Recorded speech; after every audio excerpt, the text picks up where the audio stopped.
दोस्तों, अगर आप भी भारत और बांग्लादेश के बीच सांस रोक देने वाला तीसरा टी20 मैच देखने के लिए उत्साहित है तो वीडियो को लाइक जरूर कीजिएगा।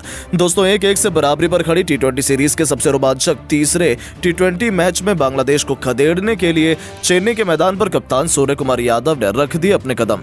हार्दिक पांड्या, जसप्रीत बुमराह की करवा दी वापसी। तो आखिर तीसरे टी20 में किन 11 भूखे शेरों के साथ उतर चुके भारतीय कप्तान सूर्य? क्या है बांग्लादेश की प्लेइंग 11 टीम? कहां देख सकते हो ये मुकाबला आप, वो भी लाइव, साथ ही साथ पिच रिपोर्ट, मौसम का हाल और इस मुकाबले से जुड़ी हर एक लाइव अपडेट, सब कुछ हम आपको वीडियो में दिखाने जा रहे हैं। लेकिन उससे पहले आप सभी को क्या लगता है, भारत और बांग्लादेश में कौन सी टीम तीसरा टी20 मैच जीतेगी? अपनी कीमती राय नीचे कमेंट करके जरूर बताइएगा।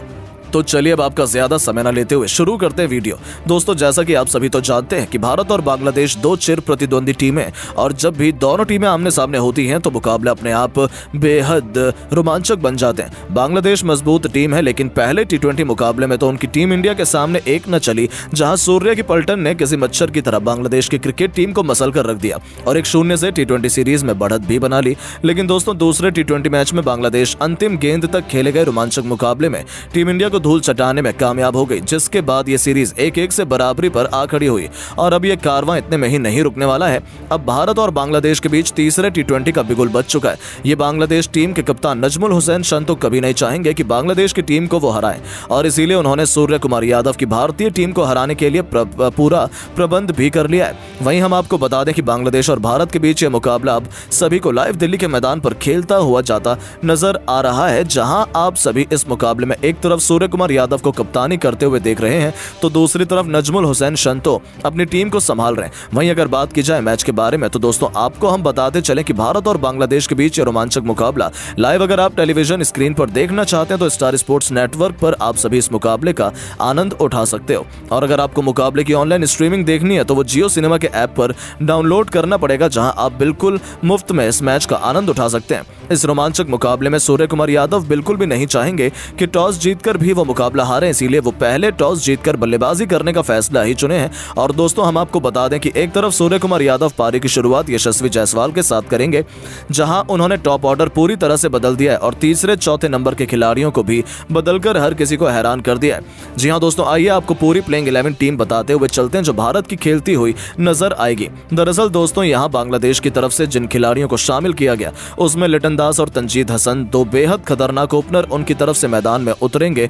तो मध्य क्रम में कप्तान नजमुल हुसैन शंतो, शाकिब अल हसन, सौम्य सरकार और तौहीद हृदय के कंधों पर भारतीय गेंदबाजों का सामना करने की बड़ी जिम्मेदारी है। ऑलराउंडर डिपार्टमेंट में महमदुल्लाह, रिशाद हुसैन और मेहदी हसन मिराज उनके सबसे बड़े हथियार हैं। तो तेज गेंदबाजी डिपार्टमेंट में तस्कीन अहमद और मुस्तफिजुर रहमान भारतीय टीम के लिए सबसे बड़ा खतरा बन सकते हैं। वहीं अगर बात की जाए भारतीय टीम के बारे में तो दोस्तों, टीम इंडिया में कप्तानी तो सूर्य कुमार यादव कर रहे हैं, तो वहीं उनके साथ अब पारी की शुरुआत बतौर टॉप ऑर्डर पर करने के लिए यशस्वी जायसवाल उतरे हैं। तो वहीं दोस्तों, फिर मध्य क्रम में तीसरे नंबर पर संजू सैमसन को खिलाया जा रहा है। चौथे पायदान पर ऋषभ पंत, 5वीं पोजीशन पर हार्दिक पांड्या, नंबर 6 पर रियान पराग, तो वहीं नंबर 7 और 8वीं पोजीशन पर रिंकू सिंह और अक्षर पटेल को मौका दिया गया। वहीं अगर बात की जाए गेंदबाजी की तो गेंदबाजी में अर्शदीप सिंह, जसप्रीत बुमराह और रवि बिश्नोई खेलते नजर आएंगे। तो दोस्तों, यही है भारत की प्लेइंग 11 टीम। और दोस्तों, अब देखना ये दिलचस्प होगा कि सूर्य कुमार यादव अपनी टीम को आखिरकार कैसे मुकाबला जितवा पाते हैं, क्योंकि बांग्लादेश की टीम मजबूत टीम है और वो टी20 में अच्छे से अच्छी टीमों को हराना बखूबी जानते हैं।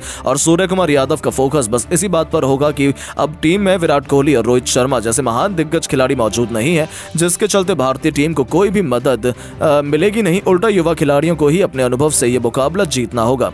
लेकिन दोस्तों, भारत के लिए कुछ भी कठिन तो होने वाला नहीं है, हम सभी को पता है, और पिच भी हमारी कंडीशन के हिसाब से ही रहेगी। तो टीम इंडिया की जीत तो लगभग पक्की है। बाकी अब आप सभी की क्या राय है, भारत और बांग्लादेश में कौन सी टीम बाजी मारेगी तीसरा टी20 जीतकर? अपनी कीमती राय नीचे कमेंट करके जरूर बताएं।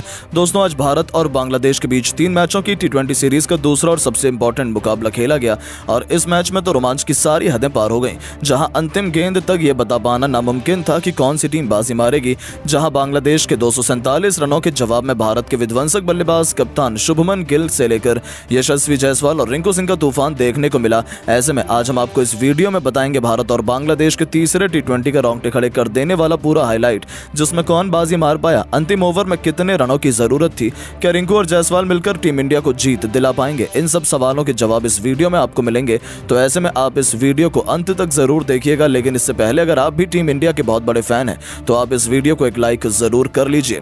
दोस्तों, जैसा कि आप सभी तो जानते हैं कि इंडिया और बांग्लादेश के बीच 3 मैचों की सबसे खतरनाक T20 सीरीज में 1-0 से आगे चल रही है। अब बारी है यह सीरीज जीतने की, जिसका दूसरा और निर्णायक मुकाबला आज मुंबई के ऐतिहासिक वानखेड़े क्रिकेट स्टेडियम पर शुरू हुआ।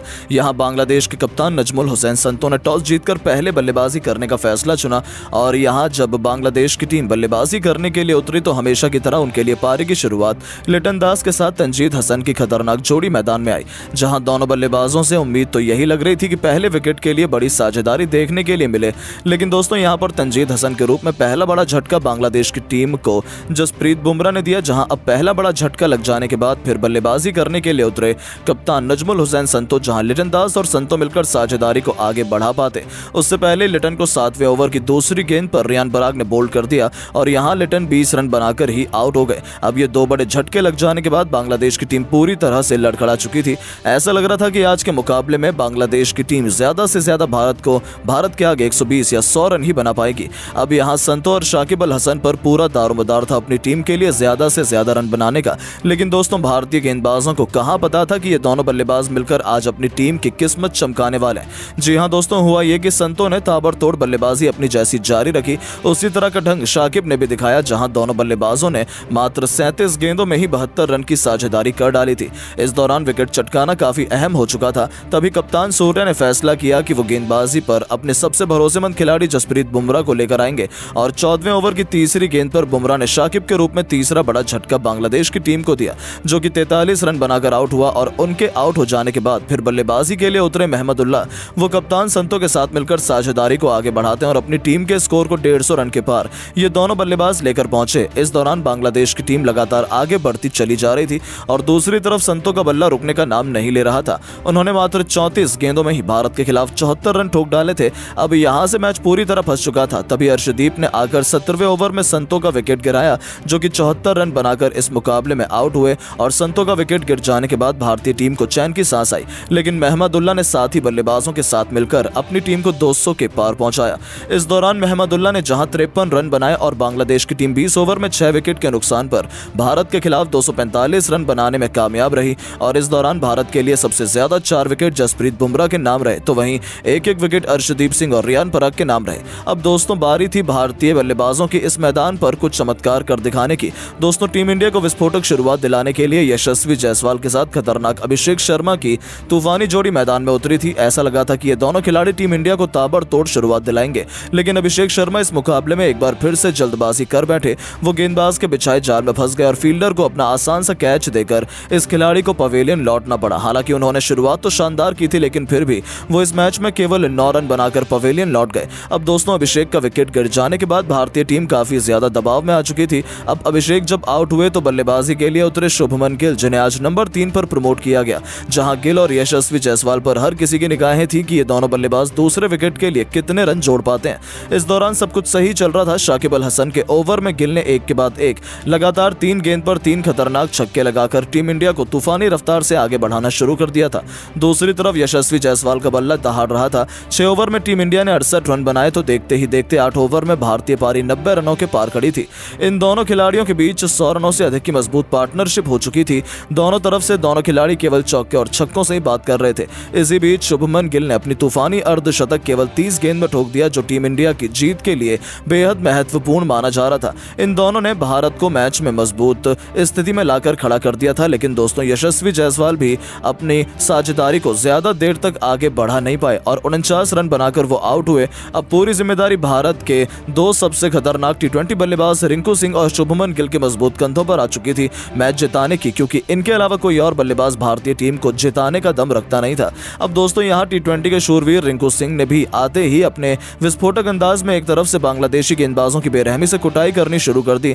दोनों मिलकर साझेदारी को आगे बढ़ाते हुए अंतिम ओवर तक ले जाते हैं, जहां सबसे खास बात तो यह थी कि गिल आज कमाल की लय में नजर आ रहे थे। उन्हें रोक पाना आज किसी भी गेंदबाज के बस की बात नहीं हो पा रही थी। यहां तक कि रिंकू भी दूसरी तरफ खड़े खड़े केवल उनकी खूबसूरत बैटिंग का आनंद उठा रहे थे। उन्होंने सबसे पहले तो मात्र 30 गेंदों में अपना अर्धशतक पूरा किया और अर्धशतक जड़ने के बाद वो अपने शतक की ओर आगे बढ़ चले। इस दौरान अंतिम ओवर तक जब मैच पहुंचा तो भारत को मुकाबला जीतने के लिए 6 गेंदों में 21 रन की दरकार थी। अब स्ट्राइक पर रिंकू सिंह थे। बांग्लादेश की तरफ से अंतिम ओवर लेकर आए थे मुस्तफिजुर रहमान। अब यहां पहली गेंद मुस्तफिजुर ने यॉर्कर लेंथ पर डाली जो कि रिंकू से पूरी तरह से मिस हो गई और कोई रन नहीं मिला। अगली गेंद पर रिंकू ने 2 रन भागे और फिर यहां से भारतीय टीम को 4 गेंदों में 19 रन की दरकार थी। रिंकू अभी भी स्ट्राइक पर मौजूद थे और दोस्तों रिंकू शॉट लगाने की कोशिश तो बहुत कर रहे थे, लेकिन उनके बल्ले पर गेंद टच ही नहीं हो रही थी, जिसके चलते यहां बांग्लादेश की टीम पूरी तरह से फुल फॉर्म में थी कि वही इस मुकाबले को जीतेंगे। लेकिन दोस्तों जैसे तैसे करके तीसरी गेंद को लेग साइड की तरफ खेलकर रिंकू ने 1 रन भाग लिया